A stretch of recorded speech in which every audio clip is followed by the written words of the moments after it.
The Minefield activity is a great activity for exploring the concepts around tobacco reduction and prevention.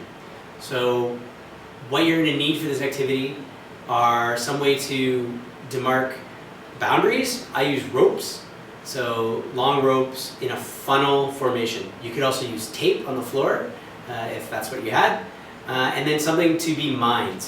So I use stuffies, throwables, balls, cones, anything that's an obstacle that's obvious will work. Once I have it set up, I have the group in another room or somewhere where they can't see the minefield that's been set up. And I have them first brainstorm what are negative things around tobacco use. And those are what those mines that you've set up symbolize, negative things. And so if it's a group that you were working with that are already smokers, you could also set up this activity as what are your triggers? What are things that influence you to use or to use tobacco? Otherwise, you could talk about what are the attractions, why might people start using tobacco, and those are the mines.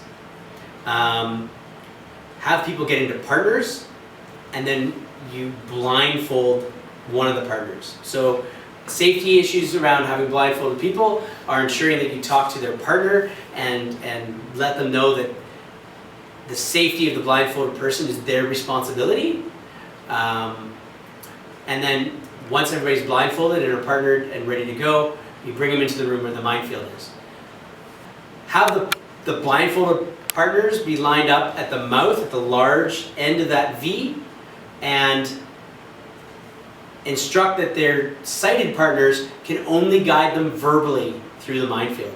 So they can walk down the outsides of the minefield, but they can't actually go into it. Where this becomes really interesting is I send all the blindfolded people in at the same time.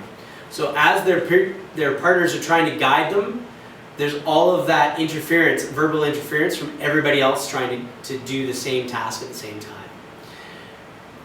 If somebody hits a mine, they have to go back to the beginning and start again.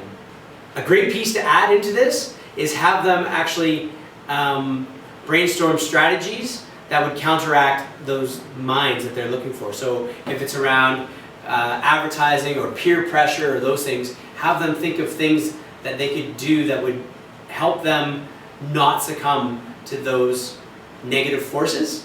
And you can have those written on a piece of paper and put in the minefield. And so if the sighted partner can lead their blindfolded partner to one of those and have them pick it up, it's like a get out of jail free card. If they have one of those and they bump a mine, then they don't have to go back to the beginning, they can just hand in their piece of paper. Their goal is to get through the small funneled end without hitting a mine.